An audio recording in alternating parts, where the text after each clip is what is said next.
Today's episode is brought to you by cattle. Every product launch faces a chicken and egg problem. You need reviews to convert, but you need conversions to get reviews. Cattle can help. Cattle helps brands win share. They leverage their consumer panel for insights, collecting receipts, and driving product ratings and reviews. It is the largest daily active survey panel in Canada, with over 10,000 daily active users and over 100,000 monthly active users. Let cattle be your chicken and or your egg, depending on your perspective. Visit getcattle.com to learn more. Use your network, make a network. Like, you're only as good as the people, that are willing to support you.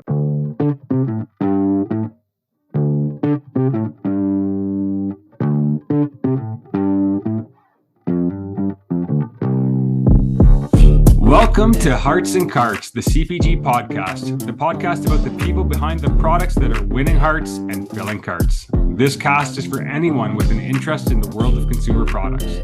We're your hosts, Justin Osborne and Alex Hill, and our mission is to bring you weekly content that helps you be a better and more informed CPG professional.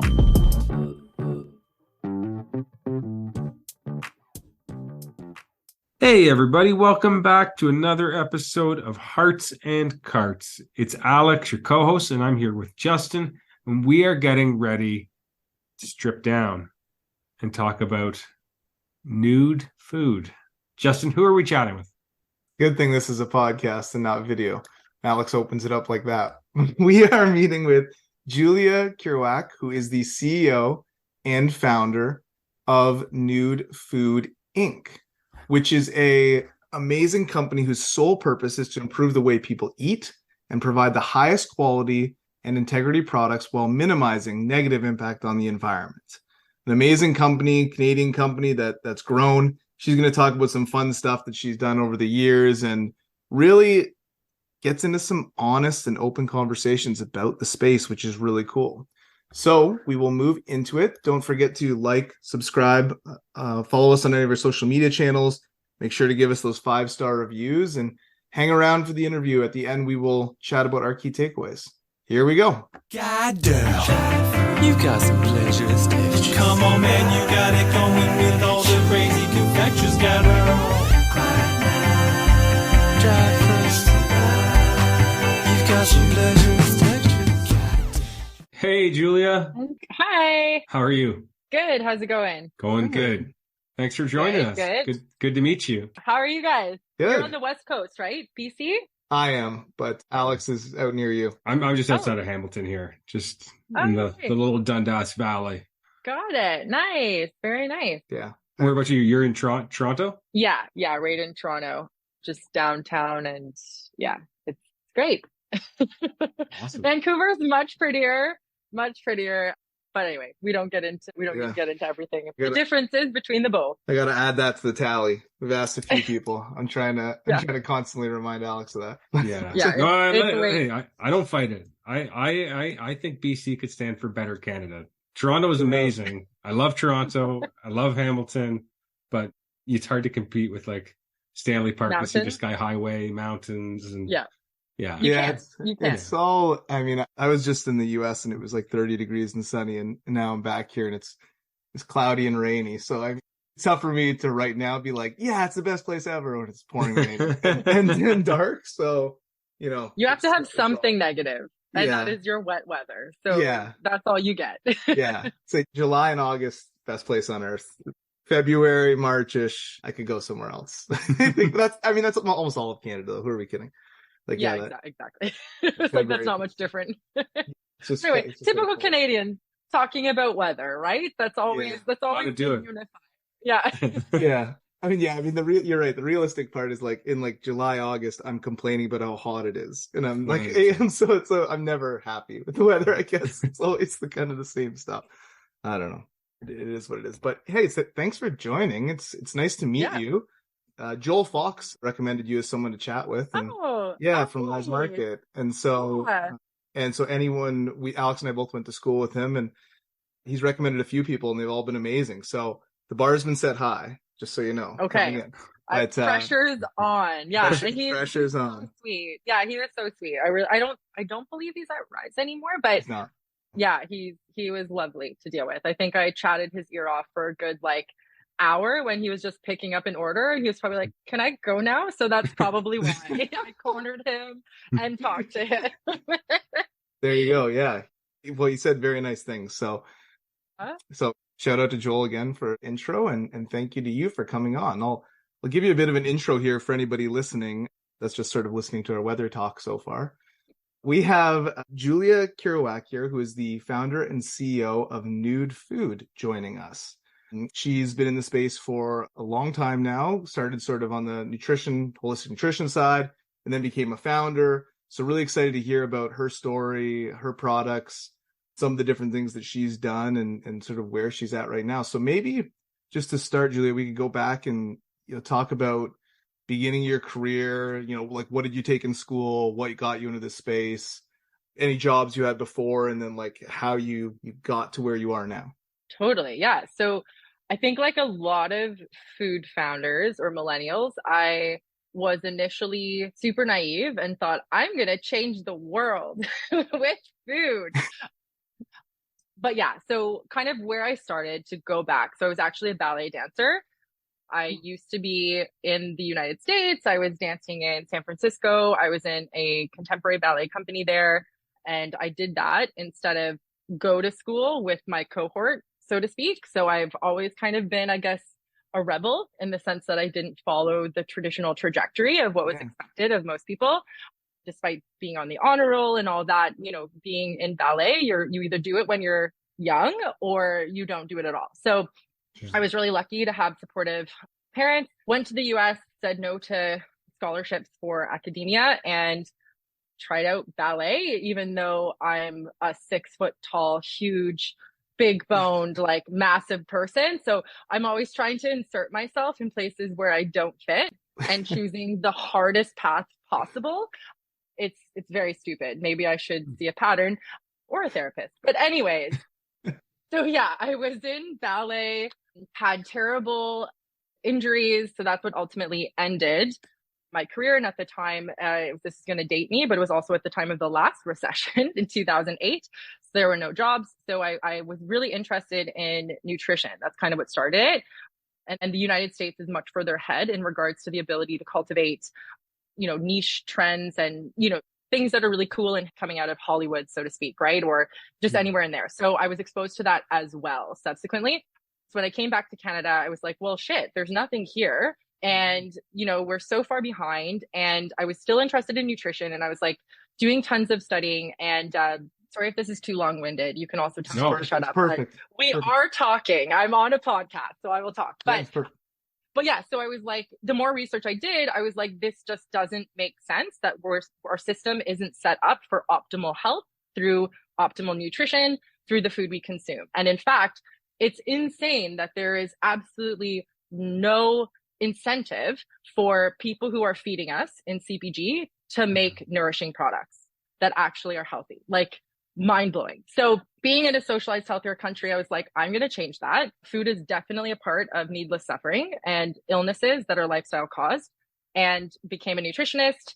And while I was in school for nutrition, because I did not want to become a dietitian, we won't get into that.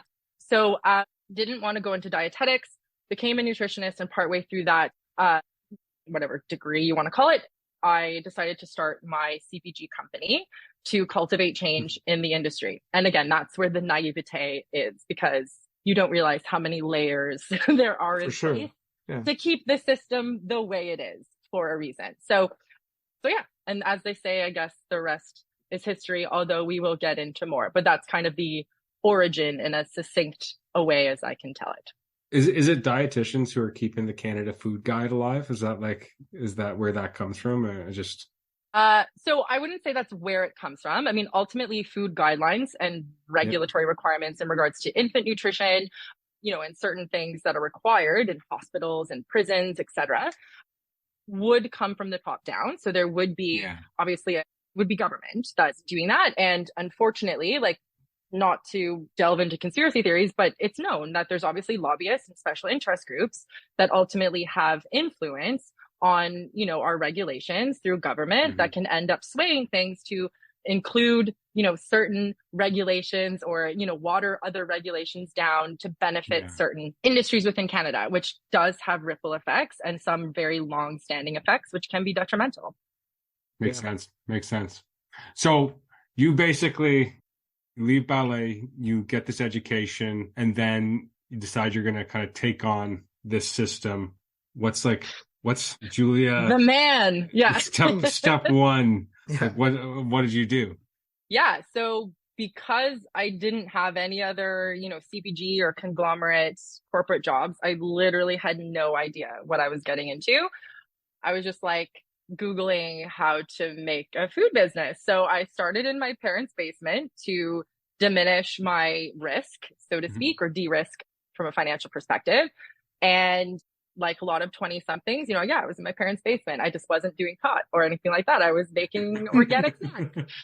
So I started doing it that way. And just as a one-woman show, was making the product. And then I would kind of drive out, and unbeknownst to me, I'd go to stores and just pound the pavement and be like, hey, so-and-so, like, will you put this weird looking shit on your shelf that's in a bag? Yeah. They were like, cool. Yeah, you seem like you're not a psychopath that's trying to kill people. Cool. So yeah, they took a chance, and super grateful. And that's just kind of how, I organically built it. It just kind of was done in sync with, the production capacity, which was in our basement. I was doing that. And then I would be driving around and delivering at the same time as doing sales and all of that stuff. And it pretty much stayed that way for the first 2-3 years until we acquired a separate production space. So we still self-manufacture. We don't utilize co-packers because we have such a specialized process. Absolute pain in the ass, but there's obviously pros and cons. We don't need to get into that. But yeah, and that's basically how we've just done it. We've just organically built to try and have our output and operations aligned with our sales. That's awesome. Tell me about the first, 20 stores that you went out and got, because I would imagine there's a lot of rejection in there, or even like, people listening that want to start something like that, they don't even know where to start, like which stores to go to, who do they talk to, how do they actually get the product on the shelf? Like you've got a bag of a snack now, like what do you do? Yeah. So, it would obviously depend. Again, I know all of this stuff now, but when you're starting out and you didn't know all this stuff and the social media wasn't what it was, there wasn't all these courses. Yeah. And I was extremely insulated because I didn't come from the CPG world. So I just, literally drove out and did that. So I'm sure to a regard, there could be some of that could still happen. I actually didn't get a lot of rejection, which probably in hindsight wasn't really a good thing because it didn't set me up to understand how the industry actually works. Everyone was just like, yeah, sure. And so it didn't equip me, I think, with some of the skills, or I wouldn't say persistence, because obviously anyone who's been in the industry for more than, a few years is persistent, right? So I wouldn't say that it didn't equip me with that, but it didn't necessarily probably give me realistic expectations of how the supply chain works. And also the expectations. Like I didn't know when you go on shelf that you actually have to work to sell that shit. Like yeah. You thought once it's on there, you're done and it's gonna go. Yeah.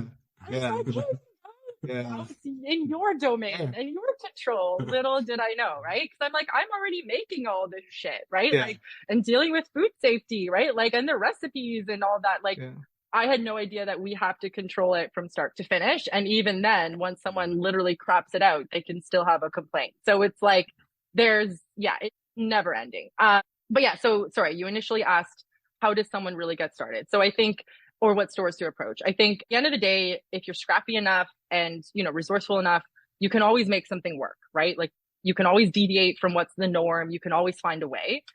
It's just how willing are you to problem solve and be different in your approach and stand out. And ultimately, depending on your product, the category it fits into, the demographic, that's obviously going to determine the type of accounts you attack, where your demographic shops. That's ultimately where you want to go. But the last thing I'll say more succinctly is direct to consumer also wasn't as big of a thing when I started.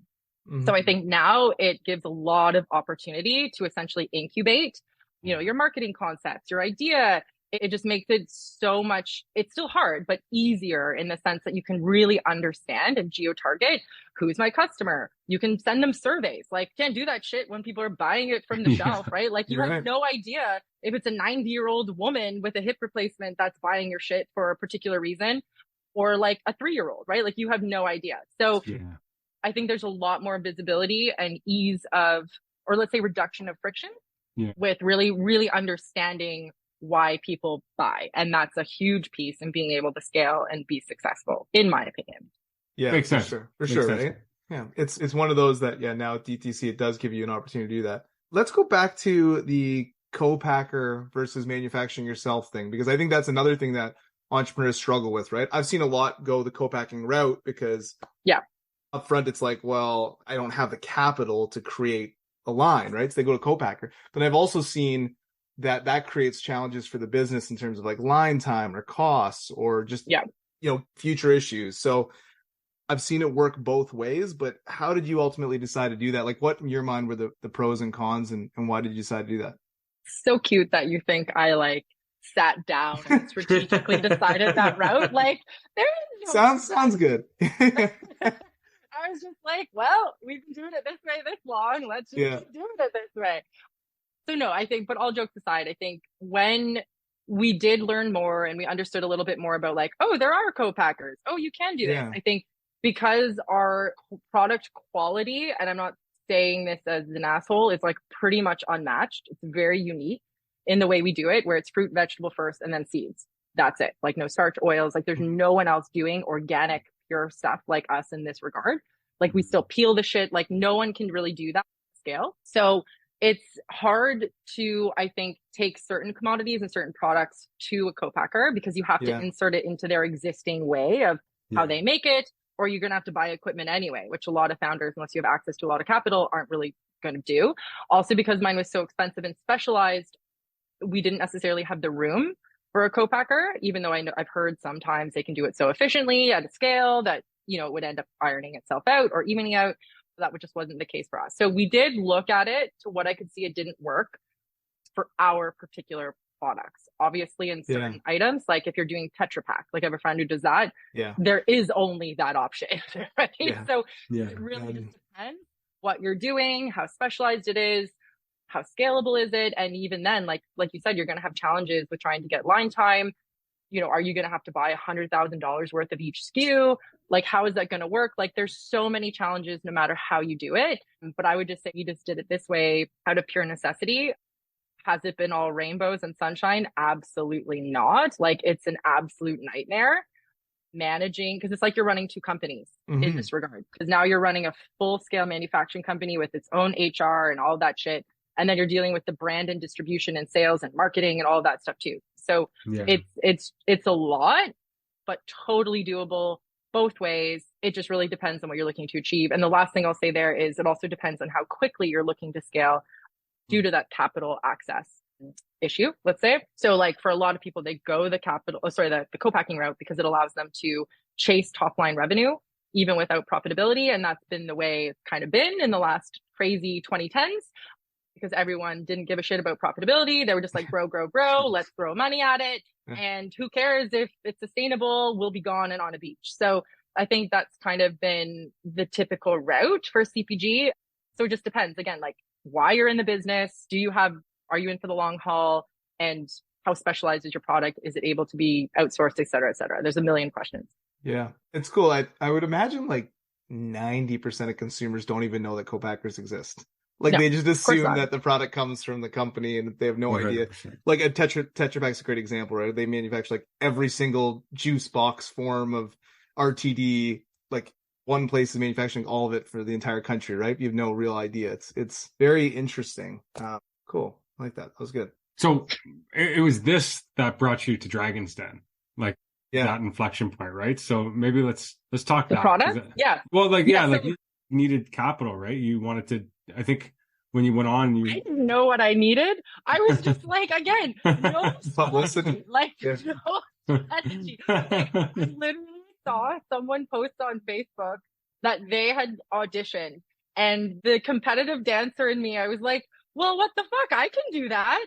So I showed up at the CBC, had no idea. I didn't even watch the show, showed up, and the producer was like, love it, love the pitch, come and film whenever, let's say it was a month or two later. And that was it. And then so not strategic in regards to timing. Like we absolutely could have timed it better. Like that was the dumbest timing ever.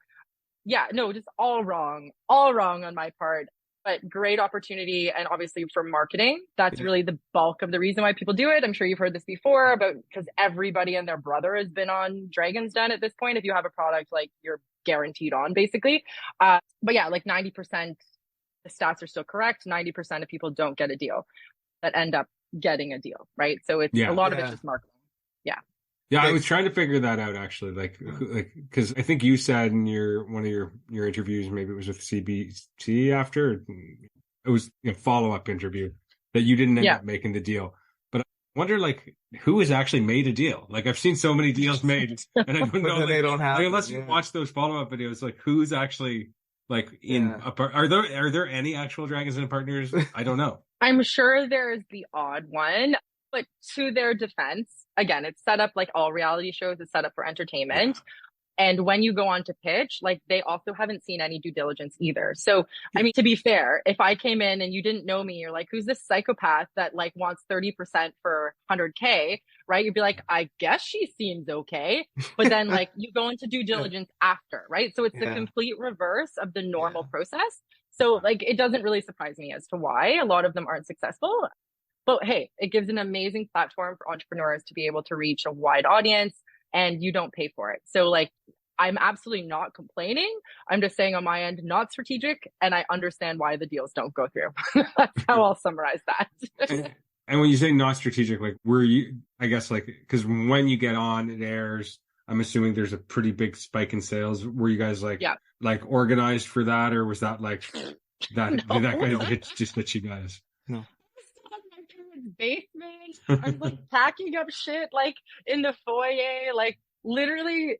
I think you'll see a common theme. Nothing strategic, like because you also don't really know what to expect, right? So, and again, this was also like I was literally less than a year in. I was in a few stores, like so stupid on my part.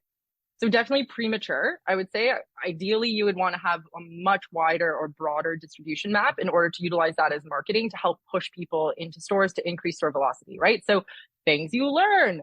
But obviously back then I was like, yeah, I'm in about 30 stores in Toronto. Like, I think I could go do this. Like, stupid. So we did get a lot of online orders. But even that, what I would say is because lovely CBC reaches such a wide and broad audience that is in rural areas and stuff like that. Like you might end up getting a really odd kind of mixture of people who are going to purchase because they're more fans of the show, not necessarily your niche market, right? So it can also give a skewed kind of idea of who your buyer is if you were looking at those types of metrics.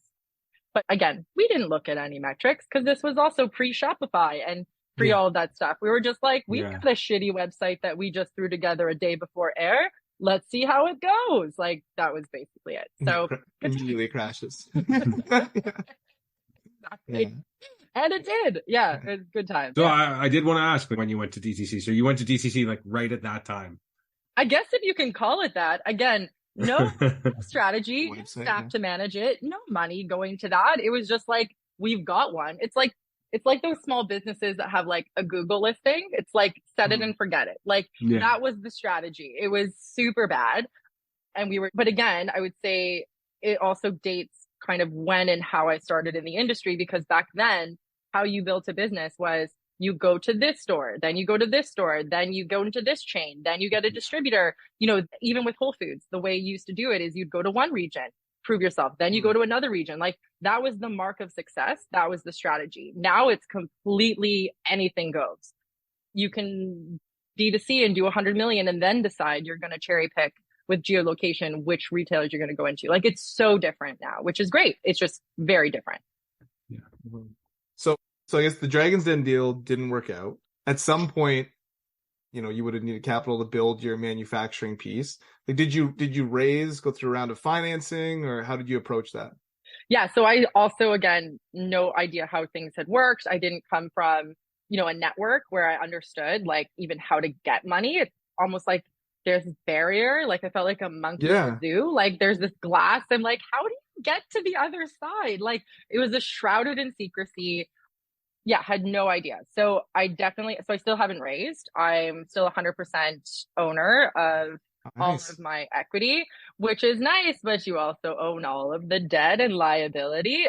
So we built that, like basically we just have grown extremely slowly. So how we've done that is we've basically just utilized the organic revenue in order to try and reinvest into the company to do what we could when we could. We weren't able to, I didn't have the luxury to have 10 or 20 million injected into my company to be able to hope to be profitable in 5 years, right? Yeah. Like there's a lot of companies like that. I won't name any, but there's a lot that are running that way. And those are typically people that come from privilege and the ability to, tap into that network to finance their losses for so many years. And I just haven't been able to get that level of money to expedite the growth, if that makes sense. Yeah, no, we've said that, like, almost, I think it almost feels like there's like a tech culture in CPG for the last 10 years in terms of just like, is it growing fast? It'll be okay. Top line. Yeah. I think that's kind of, that house of cards has kind of come down, or, it's kind of broken now, I think a little bit, right? Like where people are wanting to see a little bit more profit and or just a hope that there'll be profit soon in comparison to back in the day when people just didn't care like at all. Oh. So yeah, it's definitely changed. Yeah. Unit economics is a lot more important. Before it was just like, but look, we're selling $100 million. It's like, yeah, but you lost $50 million. So like, that's not a good $100 million, right? Like, but yeah. So, it's at least like break even, but yeah, a lot of them are losing. And you see a lot bigger companies than 100 million that are losing a lot more than 50 million. So there's some big ones even recently with reports that I was reading up on that I couldn't believe. A little bit wild. So let's talk about your products. Maybe give us a rundown on your products. I feel like that's something we should talk about. So maybe the different. I mean, these. Oh, very nice. I came prepared. Yeah. So like we were going to talk about them, but I forget because I go on rants and tangents and it's really hard. I'm like a golden retriever. I'm really hard to kind of reel back in. So anyway, so a little bit about us. So we make 4 main product lines. All of our products are organic, vegan, grain-free, paleo, nut-free, sugar-free. We have keto options. So we pretty much hit every single weird kind of diet trend, if you will, and growing category. But that's not by design. Again, no strategy. It's just because we make real food that's not filled with starches and oils and all this other filler that facilitates companies to be able to sell stuff for cheaper. So we're doing like the watered down shit. So we've got banana crisps, which are kind of like a dehydrated smoothie, if you will. Then we've got our sweet potato crackers, which are, I don't think there's really an explanation required. They're crackers made from sweet potatoes. Very cryptic. And then we've got keto flax crackers. And then the 4th line we have is our permissible indulgence, where we're doing chocolate covered fruit, chocolate covered dried fruit, so shelf stable. And we're the only ones, as far as I know, that are doing just 100% or 90% cacao on the fruit. So we use no sugar, no dairy, no lecithins, no shellacs, no glazes or anything weird. It's literally 2 ingredients. What you see is what you get. So I like to say I'm like an artistic expression of what food should have always been, but it's not. It's not. Yeah. And I'm the one dumb enough to be like, I'll go after that. And it's anyway. So what was the first product? So the first product, so I had one keto flax. I did a million lines because again, idiot who didn't know about production. I still do too many SKUs, but I did. So the first ones were our spirulina banana crisps. We did garlic kale chips. We did an apple grain-free granola. Like I was one of the first grain-free granolas that now you see everywhere. We also did our carrot flax crackers, which would have been keto, but I didn't know what keto was at the time. Because back then it was only Atkins, and in nutrition school, that was not the way to go, of course. I think those were the main ones. And I also did little bites with like sprouted seeds and nuts and all of that stuff. But then we subsequently got rid of those. And we did it in like biodegradable packaging and all of this shit that people are doing. But it didn't work out. So that's what we started with. And then we just kind of, again, evolved from there based on what people seem to want. And we did some exclusive lines that we'd made for Whole Foods, things like that. We did exclusive production for them, which was really cool. They've changed a lot, but that was fun at the time. And that's it. Very cool. Very cool. I always wonder like how that Dr. Atkins is feeling about keto in general. Like he must be so I think he's pissed. dead. Is he? Like, isn't he? Yeah.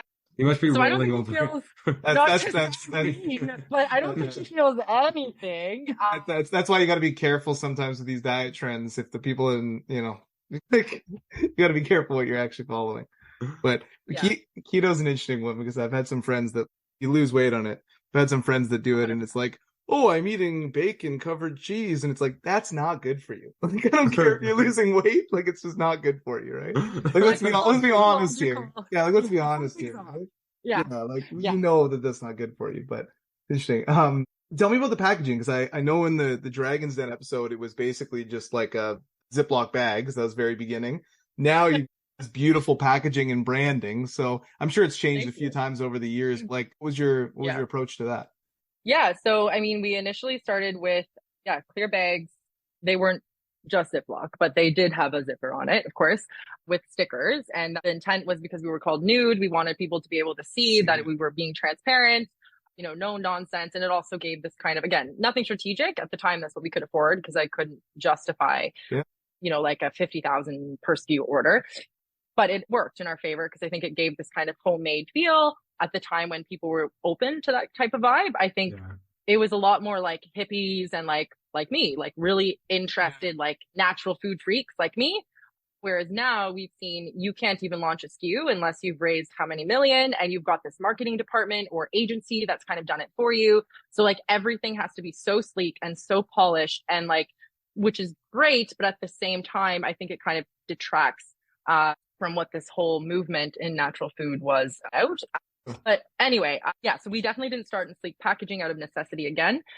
And then we transitioned to printed packaging, I want to say in 2013 or 2014. And that was a big mistake. I did it myself and it was a big mistake. Focused way too much on the dietary restrictions that we are able to cater to. And that just made people think it tasted like shit. It worked in Beverly Hills, but didn't work anywhere else. Took a long time to learn that because we also don't buy scanner data. And then, just wanted to make things look a little bit more fresh and vibrant. And and so we moved to this concept. And this one we did work with an independent freelancer because still can't justify agencies. But so we worked with a freelancer and got that developed. I'm sure things will tweak as we go, but that's where we are now. Very interesting. Love it. And where can people find your products? Like, we should probably mention that as well. So DTC, your website, of course, right? You can find them on your website. Yeah. And you've got some cool sampler, boxes and things like that if you want to try multiple. Where else? Yeah, so we're in Loblaws, Superstore, Metro Ontario, Sobeys Ontario. We're in Whole Foods across the country. What else? IGAs in BC. So your neck of woods, we'd be in IGA as well as Fresh Street Market. Also on well.ca, Natura Market, and then of course all the amazing independents that have been like there since the beginning in Toronto, like got to shout out Big Carrot, Organic Garage, Healthy Planet, and Nature's Emporium. Those types of guys have been like the OGs there since the beginning. So really thankful for them too. Awesome. So what's next for Nud Fud? What's on the horizon? Like, I mean, obviously don't tell us something you don't want to say on a podcast. No strategy. No. Just survive. That's the goal. No, I think so. All jokes aside, I think COVID was a real kick in the teeth, especially if you didn't, have a ton of money. I think it was for everyone with money or without.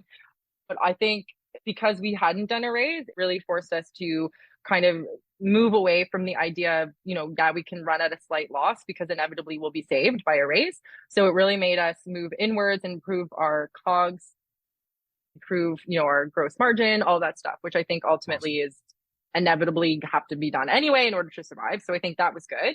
But in regards to COVID, we just wanted to survive. I know that wasn't your question. We've kind of carried that on a little bit because I actually had an unplanned baby. I wanted a puppy. Thanks. People say congrats. Like anyone can get knocked up. Like running a business, that is the thing to say congratulations for. But no, I get it. Thank you. But I wanted a COVID puppy, had a COVID baby instead. And so have been dealing with that because of course there's no mat leave. So we were closed for a couple months, didn't really have staff. It was just a shit show. So the last like 2.5, 3 years have just been like survive, nightmare. Yeah. And we made it. And then now I would say we really poised because I didn't do the D2C to brick and mortar route. I did brick and mortar, and now I'm trying to do D2C, which represents only like 1% of our revenue, just to give you context. We're like, oh shit, I guess we should do some D2C. So now we're going to try to really invest more in marketing and brand awareness, because I've never had funds or expertise or anything to do that. So we're looking to potentially do a raise, get to do some marketing and brand awareness, because that takes a lot of money and you have to be consistent and you need expertise, and that all costs money. And then, just to essentially take advantage of the great foundation that we built in distribution, and just focus on Canada, build up our velocities and brand awareness. And then from there, obviously take it strategically into the US and key markets where it's hyper focused on our type of niche and the products where they could succeed. So that's kind of the next, I'd say, 2 to 3 year plan. That's awesome. That makes perfect sense.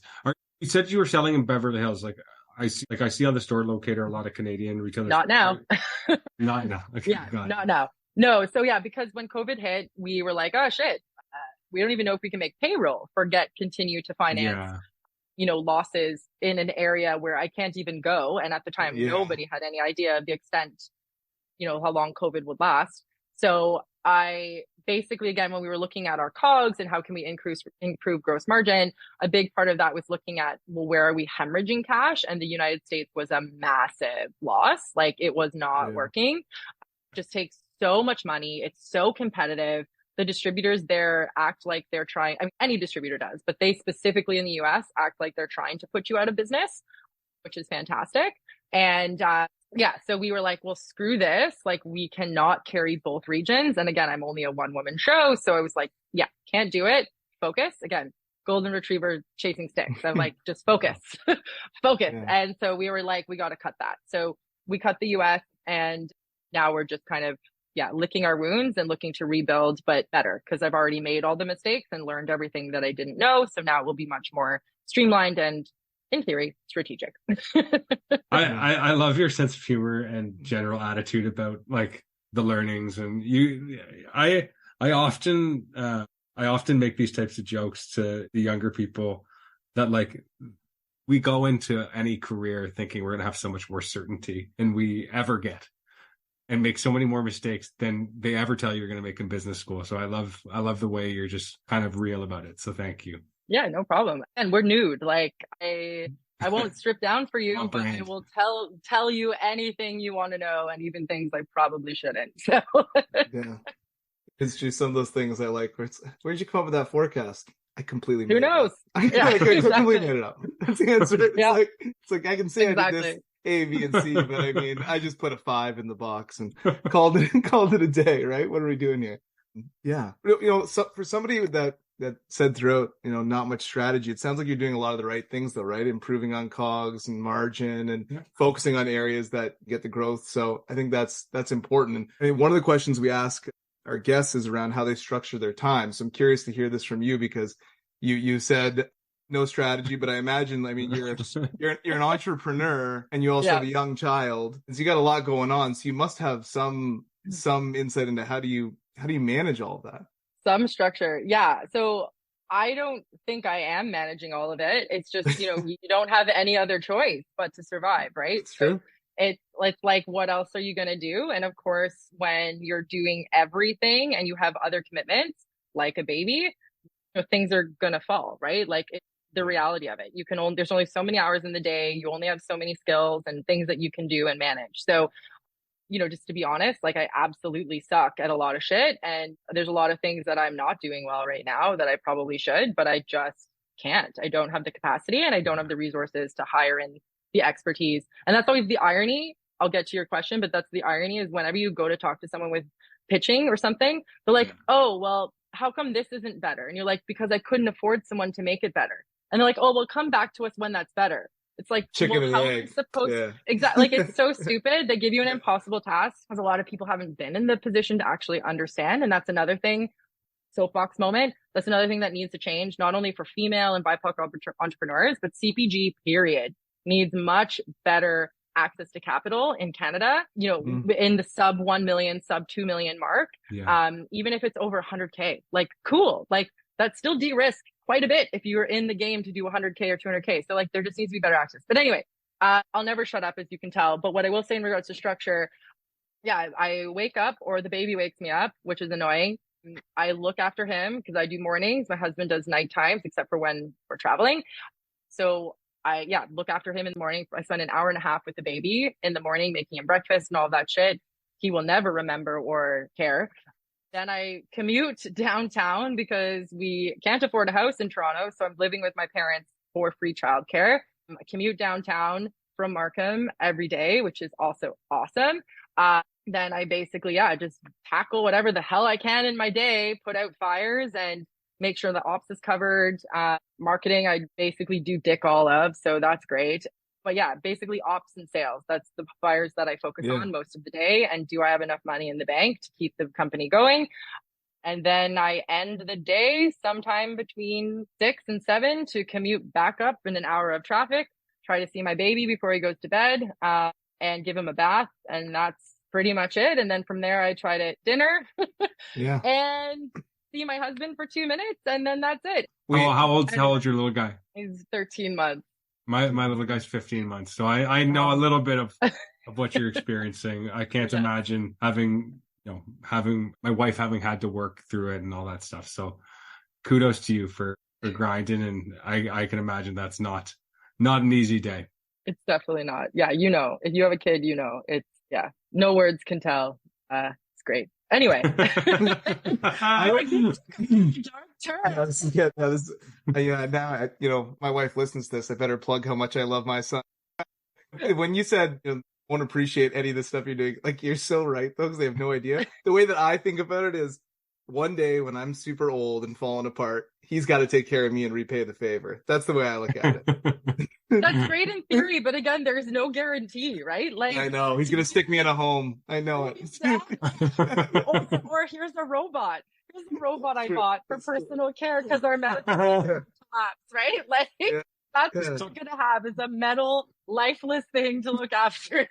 Just talking to ChatGPT. Yeah, exactly. That sounds all right, actually. I could deal with that. The robot, that could work. That's fine. Okay, fair.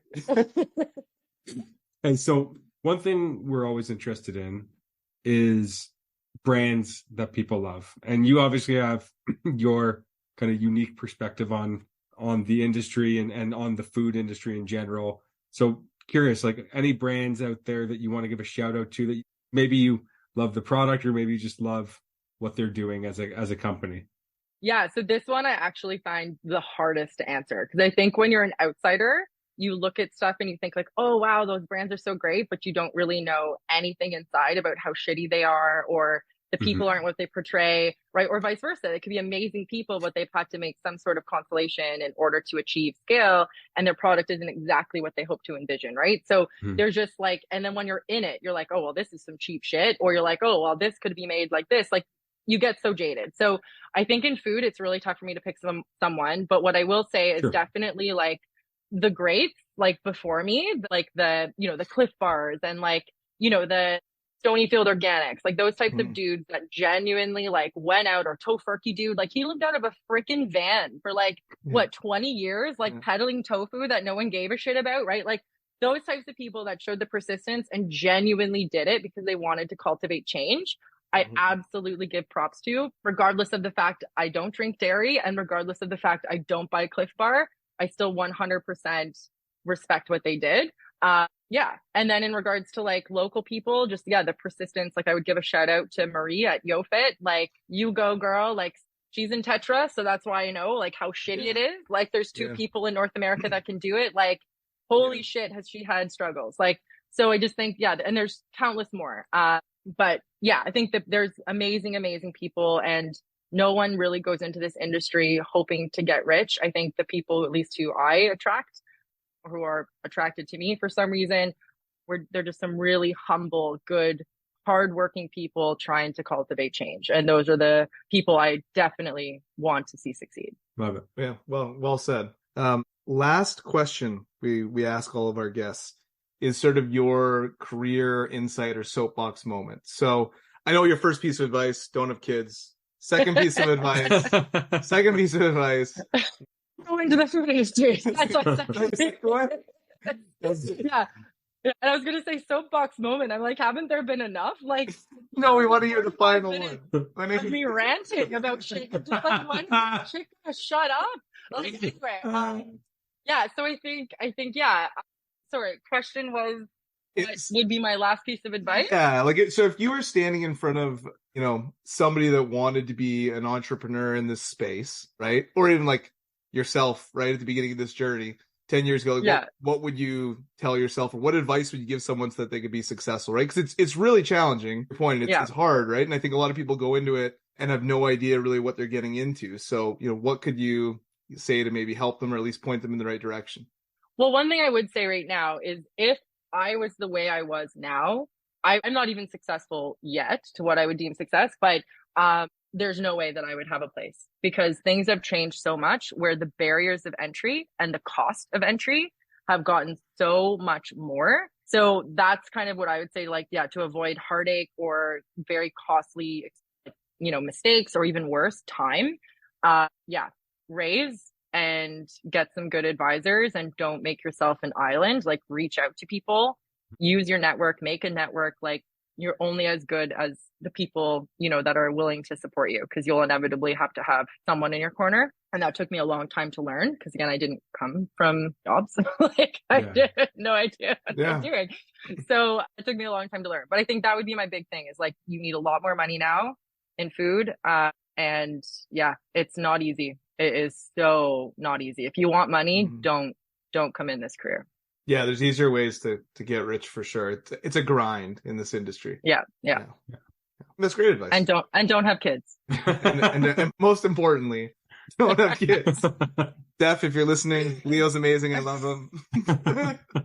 I didn't say you said it. I said it, right? So yeah. Fair enough. But anyway, yeah.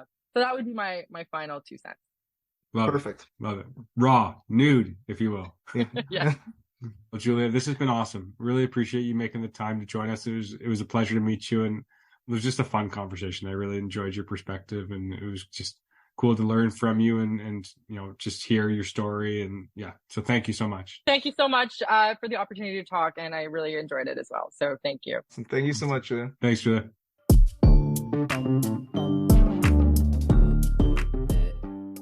That was a blast. She is hilariously honest, which she is. I quite enjoyed. What were some of your key takeaways? Well, the don't have the babies too late for me, so I can't really take that as a key takeaway.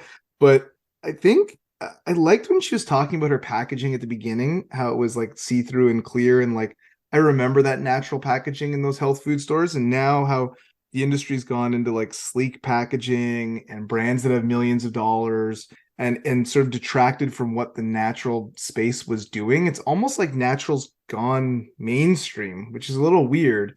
And I'm sure that there's still room for some of those really cool small natural brands to make some noise, but right now they're getting lost a little bit in some of the big guys. So hopefully that changes, because it's always exciting when you go to one of those stores and you're just discovering new local brands every time you go in. What about you, Alex? I mean, I think there was a number of different takeaways, but one thing, and I kind of said it at the start here, was just her general authenticity and total humility with like learning curve and mistakes. And I think like when you have that type of self-reflection, it allows you to really, you know, identify opportunities to improve and make necessary changes. And I think some of the stuff they've done with their business to secure themselves is really like interesting, like you're talking about our unit economics and stuff like that. And I think that, you know, maybe it was because of COVID, but it kind of set her up probably for some of the inflation and things we're seeing now, and put her in a more of a defensive posture. So I think you know, those types of thought processes can be really, really hard, but really helpful. And first and foremost, it takes that kind of honesty with yourself. And I think she had kind of that authentic, genuine, honest view of her own story, which I enjoyed, and made the conversation fun too. So yeah, that was probably my takeaway. Yeah, we've had a few guests on the show that have talked about like being very honest about how hard it is to start a company and sell in this space, right? Which again, I think you hear a lot of the success stories. It's nice to hear from her to say like it's been a grind. Like yes, they've done really well and they're in a lot of stores and they've got a great product, but it's been a grind over the years, right? And it really is a challenge. So it's cool to hear that and her to just be so open about it.